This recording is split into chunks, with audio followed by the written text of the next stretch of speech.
Hello welcome to Aslam stocks. ഞാനൊരു video ചെയ്തിരുന്നു അക്കൗണ്ടൻസിയിൽ ഇമ്പോർട്ടൻ്റ് ആയി ചോദിക്കുന്ന ക്വസ്റ്റ്യൻസുമായിട്ട് ബന്ധപ്പെട്ട്.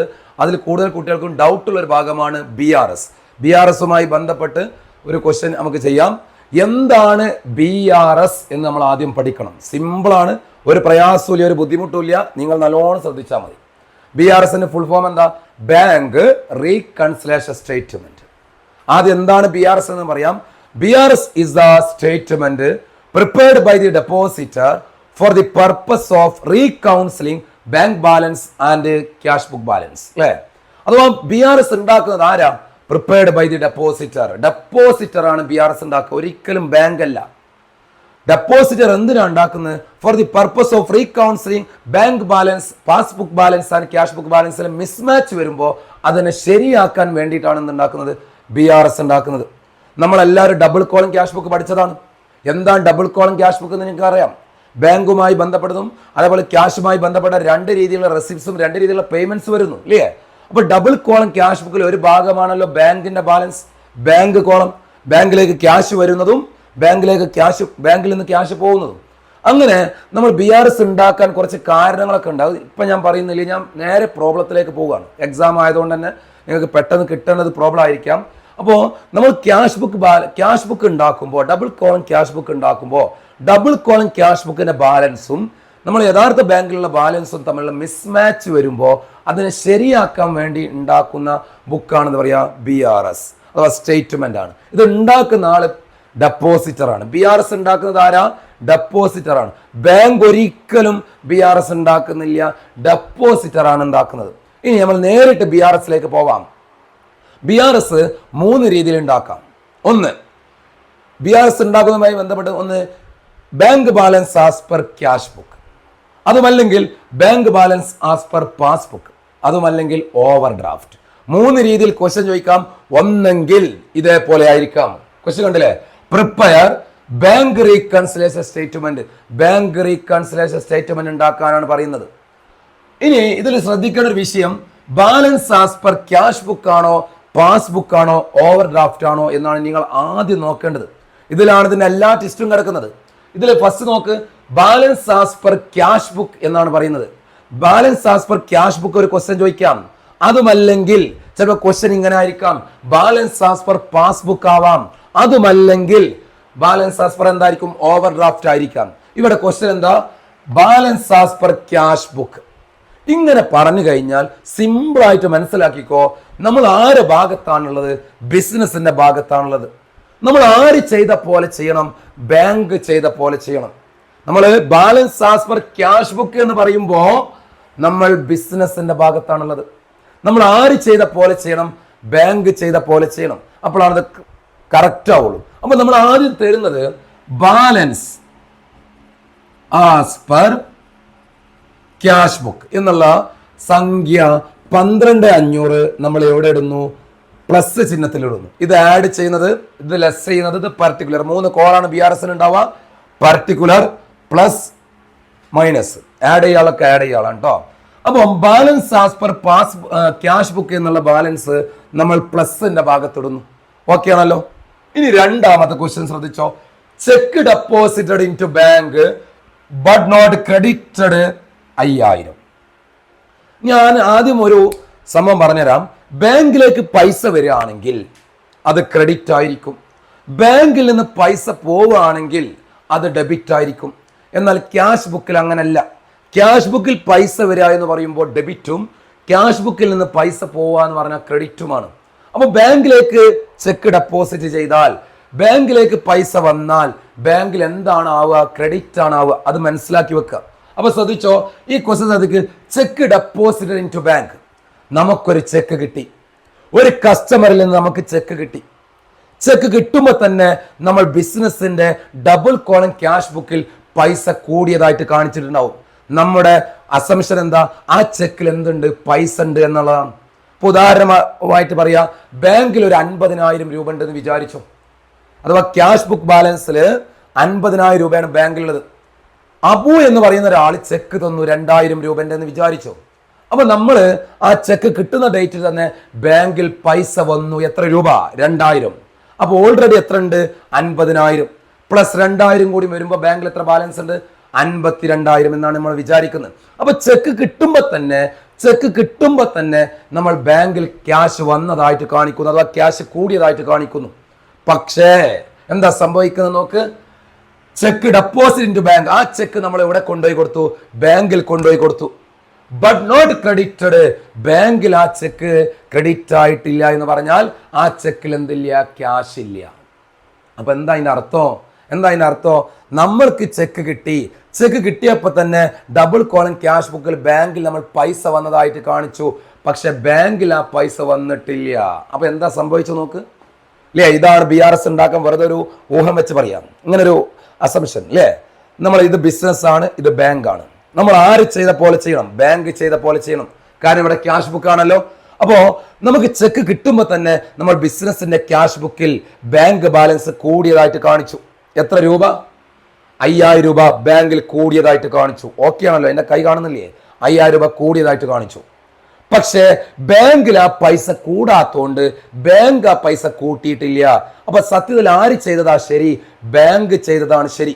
അപ്പൊ നമ്മൾ എക്സ്ട്രാ കൂട്ടി കാണിച്ച ക്യാഷ് ഇല്ലേ, അത് ബാങ്ക് ചെയ്ത പോലെ ചെയ്യണം എന്ന് പറയുമ്പോൾ നമ്മൾ ബാങ്കിനൊപ്പത്ത് എന്താ ചെയ്യേണ്ടേ? ആ എമൗണ്ട് കുറക്കണം. എന്താ ചെയ്യേണ്ടേ? കുറക്കണം. അപ്പൊ നമ്മൾ തെറ്റായി കൂട്ടി കാണിച്ച പൈസ, നമ്മൾ ആ ചെക്കിൽ പൈസ ഉണ്ടെന്ന് വിചാരിച്ച് കൂട്ടി കാണിച്ച ക്യാഷ് 5000 രൂപ ബാങ്കിൽ കൂടാത്തോണ്ട് ബാങ്ക് കൂട്ടിയിട്ടില്ല. അപ്പൊ നമ്മൾ എന്ത് ചെയ്യാൻ പാടില്ല? കൂട്ടാൻ പാടില്ല. അപ്പൊ ഈ 5000 രൂപ എന്താ ചെയ്യേണ്ടേ? മാച്ച് ആവണമെന്നുണ്ടെങ്കിൽ, ബാങ്കിനൊപ്പത്താണെന്നുണ്ടെങ്കിൽ എന്ത് ചെയ്യണം? ലെസ് ചെയ്യണം. അപ്പൊ നമ്മൾ എന്താ ചെയ്യുക? ലെസ് എന്ന് എഴുതിയിട്ട് ഈ സംഭവം കണ്ടു എഴുതി കൊടുത്താൽ മതി. ഞാൻ ഇതിവിടെ എഴുതുന്നില്ല, ഇതേപോലെ ഇവിടെ എഴുതാം. Cheque deposit into bank but not credited, 5000 രൂപ ലെസ്സിലാണ് എഴുതേണ്ടത്. ക്ലിയർ ആണല്ലോ? കാരണം ബാങ്കിൽ അത് കൂടിയിട്ടില്ല, നമ്മൾ കൂട്ടിയതാണ്. ബാങ്ക് കൂട്ടാത്തോണ്ട് നമ്മൾ ബാങ്കിനൊപ്പത്താൻ ഇനിയും കൂട്ടാൻ പറ്റില്ലല്ലോ, ബാങ്ക് അടിയിലാണ് കിടക്കുന്നല്ലേ, നമ്മൾ താത്തിയാൽ മതി, അഥവാ ലെസ് ചെയ്യാം. ക്ലിയർ ആണല്ലോ? രണ്ടാമത്തത് റെന്റ് പെയ്ഡ്. ആരാ റെന്റ് പേ ചെയ്ത്? ബൈ ബാങ്ക് നമ്മൾ കൊടുക്കാനുള്ള വാടക ആര് കൊടുത്തു? റെന്റ് കൊടുത്തു അല്ലേ? അപ്പൊ നമ്മൾ കൊടുക്കാനുള്ള വാടക ആര് കൊടുത്തു? ബാങ്ക് കൊടുത്തു. Rent paid by bank for the deposit 3500 അല്ലേ? അത് ബാങ്കിൽ ഡെപ്പോസിറ്റ് ആയി. അഥവാ റെന്റ് ആര് കൊടുത്തു? ബാങ്ക് കൊടുത്തു. അപ്പൊ നമ്മൾ കൊടുക്കാനുള്ള പൈസ ആര് കൊടുക്കുന്നു? ബാങ്ക് കൊടുക്കുന്നു. അപ്പൊ rent paid by bank for the deposited 3500 അല്ലേ? അപ്പൊ ഡെപ്പോസിറ്റ് ചെയ്ത ക്യാഷിൽ നിന്ന് ബാങ്ക് എന്ത് ചെയ്തു? റെന്റ് കൊടുത്തു. നമ്മൾ കൊടുക്കാനുള്ള വാടക ആര് കൊടുത്തു? ബാങ്ക് കൊടുത്തു. അപ്പൊ ബാങ്കിൽ നിന്ന് ക്യാഷ് എന്ത് ചെയ്തു? പോയി. ആരറിഞ്ഞിട്ടില്ല? നമ്മൾ അറിഞ്ഞില്ല. അപ്പൊ ഉദാഹരണം പറയാ, ബാങ്കിൽ 5000 കിടക്കുന്നുണ്ട് വിചാരിച്ചോ. നമ്മളൊരു 1000 രൂപ വാടക കൊടുത്തു കഴിഞ്ഞാൽ നമ്മളെ വിചാരം എത്രയാ? ബാങ്കിൽ 4000 ഉണ്ടെന്നാ അല്ലേ? പക്ഷെ ഇവിടെ എങ്ങനെ സംഭവിക്കുന്നത് വെച്ചാൽ ബാങ്കിൽ ഓൾറെഡി ക്യാഷ് ഉണ്ടായിരുന്നു. ബാങ്ക് റെന്റ് കൊടുത്തപ്പോൾ ബാങ്കിലുള്ള ബാലൻസ് കുറഞ്ഞു. അത് ആരറിഞ്ഞിട്ടില്ല? നമ്മൾ അറിഞ്ഞില്ല. നമ്മൾ വിചാരം ഇപ്പോഴും അതിൽ ബാലൻസ് ഉണ്ട് എന്നാണ്. 5000 രൂപയാണോ ഓൾറെഡി ബാങ്കിലുള്ളതെന്ന് വിചാരിച്ചോ, റെന്റ് 1000 എന്ന് വിചാരിച്ചോ. അപ്പൊ 1000 കൊടുത്തപ്പോ ബാങ്കിൽ എത്രയായി? 4000 ആയി. പക്ഷെ ബാങ്ക് കൊടുത്തത് നമ്മൾ അറിയാത്തോണ്ട് നമ്മൾ വിചാരം ബാങ്കിൽ എത്ര ഉണ്ടെന്നാ? 5000 രൂപ ഉണ്ടെന്നാ. അപ്പൊ എന്താ സംഭവിച്ചത് നോക്ക്. റെന്റ് ആരാ കൊടുത്ത്? ബാങ്ക് കൊടുത്തു. ബാങ്കിൽ നിന്ന് ക്യാഷ് കുറഞ്ഞു. പക്ഷെ ആരറിഞ്ഞിട്ടില്ല? ബിസിനസ് അറിഞ്ഞില്ല. പിന്നെയാണ് അറിഞ്ഞതെങ്കിൽ ബാങ്കിന്റെ ഒപ്പത്താൻ ആ റെന്റ് എന്ത് ചെയ്യണം? പറയൂ. ബാങ്ക് അടിയിലാണ് കിടക്കുന്നത്, എന്താ ചെയ്യേണ്ടത്? കുറക്കണം. എന്നാലേ മാച്ച് ആവുള്ളൂ. അപ്പൊ അവിടെ എന്താ ചെയ്യേണ്ടത്? ലെസ്. ഇത് അതേപോലെ ഇതാ എത്ര? ഇതാ 3500. ക്ലിയർ ആണല്ലോ? Clear. Last direct deposit by a customer into bank. Direct deposit by a customer into bank. ഒരു കസ്റ്റമർ നമുക്ക് ക്യാഷ് തരാനുണ്ടായിരുന്നു. ഒരുപാട് കാലമായിട്ട് അയാളോട് ക്യാഷ് ചോദിക്കുന്നു. പക്ഷെ അയാൾ തരുന്നില്ല എന്ന് വിചാരിച്ചോ. അയാള് നമ്മൾ ഫേസ് ചെയ്യാൻ ബുദ്ധിമുട്ടായിട്ട് എന്ത് ചെയ്യുന്നു? തരാനുള്ള ക്യാഷ് നേരിട്ട് ഡയറക്റ്റ് ആയിട്ട് എവിടെ കൊണ്ടുപോയി ഡെപ്പോസിറ്റ് ചെയ്യുന്നു? ബാങ്കിൽ. ആ ബാങ്കിൽ ഡെപ്പോസിറ്റ് ചെയ്ത സംഭവം മെസ്സേജ് വഴി ഒന്നും നമ്മൾ അറിഞ്ഞിട്ടില്ല എന്ന് വിചാരിച്ചോ അല്ലേ? ഇപ്പൊ ആ പൈസ ഇവിടെ കിടക്കുന്നുണ്ട്. ബാങ്കിൽ ക്യാഷ് കൂടാനോ കുറയാനോ ചെയ്യാം. നമ്മളൊന്ന് ആലോചിച്ച് നോക്ക്. ഇത് ബാങ്കാന്ന് വിചാരിച്ചു, ഇത് ബിസിനസ് ആണ്. ബാങ്കിൽ ഒരാൾ എന്ത് ചെയ്തു? ക്യാഷ് കൊണ്ടുപോയി ഡെപ്പോസിറ്റ് ചെയ്തു. അപ്പൊ ബാങ്കിൽ ബാലൻസ് കൂടി. ബാങ്കിൽ ബാലൻസ് കൂടി. ആരറിഞ്ഞിട്ടില്ല? ബിസിനസ് അറിഞ്ഞില്ല. പിന്നെയാണ് ബിസിനസ് അറിഞ്ഞത് ബാങ്കിൽ കൂടുതൽ ക്യാഷ് കിടക്കുന്നുണ്ട്. അത് എങ്ങനെ കിട്ടിയ ക്യാഷാ? ഒരു കസ്റ്റമർ ഡെപ്പോസിറ്റ് ചെയ്ത ക്യാഷാ. അപ്പൊ നമ്മൾ ബാങ്കിന്റെ ഒപ്പത്താൻ നമ്മൾ ആ പൈസ എന്താ ചെയ്യേണ്ടത്? കൂട്ടണം. അഥവാ ബാങ്കിൽ ഒരു കസ്റ്റമർ ക്യാഷ് ഇട്ടാൽ ബാങ്കിൽ ബാലൻസ് കൂടി, നമ്മൾ അറിഞ്ഞിട്ടില്ലായിരുന്നു, പിന്നെയാണ് നമ്മൾ അറിഞ്ഞത്. അപ്പൊ നമ്മൾ ബാങ്കിന്റെ ഒപ്പത്താൻ, ബാങ്ക് എവിടെ കിടക്കുന്നത്? മുകളിലാണ് കിടക്കുന്നത്. മുകളിലെത്താൻ നമ്മൾ എന്ത് ചെയ്യണം? ആഡ് ചെയ്യണം. അപ്പൊ ഇവിടെ എന്താ ചെയ്യുക? ആഡ്. എന്നിട്ട് ഈ സംഭവം എഴുതി കൊടുക്കുക, ആഡ് കോളത്തിൽ എഴുതുക. ക്ലിയർ? ഓക്കെ, ഇത്രയേ ഉള്ളൂ. ഇനി രണ്ട് സൈഡിൽ ഇങ്ങനെ വരക്കുക. ഏത് ഭാഗത്താണ് കൂടുതൽ നോക്ക്? 12,500 6,000 എത്രയാണ്? 12,500, 13,500, 14,500, 15,500, 16,500, 17,500, 18,500 അല്ലേ? അപ്പൊ ഈ കൂടുതലുള്ള പൈസ 12,500ലേക്ക് നമ്മൾ എന്ത് ചെയ്യുന്നു? 6,000 കൂട്ടുന്നു. അപ്പൊ എത്ര കിട്ടുന്നു? 18,500 കിട്ടുന്നു. ഈ കൂടുതൽ ഈ ഭാഗത്തല്ലേ കൂടുതൽ? രണ്ട് സൈഡ് എഴുതി അല്ലേ? ഇപ്പൊ എത്രയായി? 18,500 രണ്ട് സൈഡ് എഴുതി. അതിൽ നിന്ന് കുറവുള്ള സംഖ്യ കുറക്കുന്നു. എത്രയാ? കുറവുള്ള സംഖ്യ കുറച്ചു. കൂടുതലുള്ളത് രണ്ട് സൈഡുക്കും എഴുതി. ക്ലിയർ ആണല്ലോ? അതിൽ നിന്ന് രണ്ട് സംഖ്യ കുറച്ചു. ഇതിന് എത്ര കുറച്ചു? ഇപ്പൊ ഉദാഹരണം പറയാ, നിങ്ങൾ കൂടുതലുള്ള സംഖ്യ എന്ന് പറഞ്ഞു കഴിഞ്ഞാൽ എത്രയുള്ളത്? 18,500. 18,500 നമ്മൾ 5,000 കുറക്കുന്നു. 5,000 കുറച്ച് കഴിഞ്ഞാൽ നിങ്ങൾക്കറിയാം 18,500 5,000 കുറച്ച് കഴിഞ്ഞാൽ 12,500. 12,500 വീണ്ടും എന്ത് കുറക്കുന്നു? 3,500 കുറക്കുന്നു.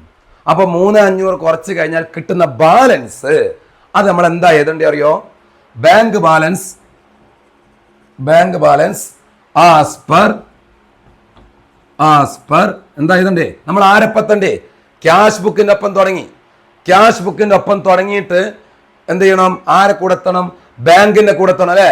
ബാങ്കിന്റെ കൂടെത്തണമെങ്കിൽ ബാങ്ക് ബാലൻസ് ആസ് പെർ ഇവിടെ എന്താ എഴുതുക? പാസ് ബുക്ക് എന്നാണ് എഴുതുക. അപ്പൊ നിങ്ങൾക്ക് അറിയാം, കാൽക്കുലേറ്റർ എടുത്തത് നോക്കുക. എത്ര ടോട്ടലുള്ളത്? 18,500 ആണ് അല്ലെ? 18,500 മൈനസ് എത്ര കുറച്ചു? ആദ്യം 5,000 കുറച്ചു, പിന്നെ എത്ര കുറച്ചു? 3,500 കുറച്ചു. എത്ര ബാലൻസ് വരുന്നത്? 10,000 രൂപ. ഇപ്പൊ ബാങ്കിൽ എത്ര കിടക്കുന്നത്? 10,000 രൂപ. അപ്പൊ നമ്മൾ ബിസിനസ് ആരെ കൂടത്തി? ബാങ്കിന്റെ കൂടത്തി. ബാലൻസ് ആസ് പെർ പാസ്ബുക്ക് എന്ന് പറഞ്ഞിട്ട് മൈനസ് കോളത്തിന്റെ അവിടെ 10,000 രൂപ ഇതാ. ഇപ്പൊ നമ്മൾ ആരെ കൂടത്തി? ബാങ്ക് ബിസിനസ് ആരെ കൂടത്തി? ബാങ്കിന്റെ കൂടത്തി. അപ്പൊ ആദ്യം എന്താ തുടങ്ങി? Bank balance as per cash book ആണെങ്കിൽ അതിനെ ബാലൻസ് എഴുതുമ്പോൾ നമ്മൾ ആരെ കൂടെ എത്തേണ്ടത്?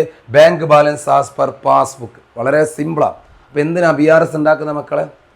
ക്യാഷ് ബുക്കിന്റെ ബാങ്ക് ബാലൻസും പാസ്ബുക്കിന്റെ ബാങ്ക് ബാലൻസും തമ്മിൽ എന്ത് വരുമ്പോ? മിസ്മാച്ച് വരുമ്പോ അതിനെ മാച്ച് ചെയ്യാൻ വേണ്ടി ഡെപ്പോസിറ്റർ ഉണ്ടാക്കുന്ന അക്കൗണ്ടിന്റെ പേരെന്താ പറയാ? BRS. മനസ്സിലായിണ്ടാവും വിചാരിക്കുന്നു. നമ്മൾ BRSന് ഒരു കേസാണ് എഴുതുന്നത്. ഏതാ? Balance as per cash book. ഇനി നിങ്ങളുടെ റിക്വയർമെന്റ്സ് അനുസരിച്ച് നിങ്ങൾക്ക് ബാലൻസ് ആസ് പെർ പാസ്ബുക്ക് വേണമെങ്കിൽ അടുത്ത് തരുന്നുണ്ട്. അപ്പോൾ വളരെ സിമ്പിളായിട്ട് മനസ്സിലാക്കിയാൽ മതി. ഇത് എങ്ങനെ ചെയ്യേണ്ട രീതി ഞാൻ പറഞ്ഞു. ആദ്യം നിങ്ങൾ ശ്രദ്ധിക്കേണ്ട വിഷയം, ആദ്യം bank balance as per cash book ആണോ അതല്ല bank balance as per passbook ആണോ നോക്കണം. ഇനി ഇവിടെ bank balance as per passbook ആണെങ്കിൽ നേരെ ഓപ്പോസിറ്റാ. നമ്മൾ ആരായിട്ട് അഭിനയിക്കണം? ബാങ്ക് ആയിട്ട് അഭിനയിക്കണം. ആര് ചെയ്ത പോലെ ചെയ്യണം? ബിസിനസ് ചെയ്ത പോലെ ചെയ്യണം. ക്യാഷ് ബുക്ക് ആകുമ്പോൾ ഇതേപോലെ നമ്മൾ ആര് ഭാഗത്തുള്ളത്? ബിസിനസിന്റെ ഭാഗത്തുള്ളത്. ആര് ചെയ്ത പോലെ ചെയ്യണം? ബാങ്ക് ചെയ്ത പോലെ ചെയ്യണം. ഓക്കെ, എല്ലാവർക്കും മനസ്സിലായിട്ടുണ്ടെന്ന് വിചാരിക്കുന്നു. അപ്പോൾ ഈ വീഡിയോ എല്ലാവർക്കും ഷെയർ ചെയ്യാം. Okay, thank you.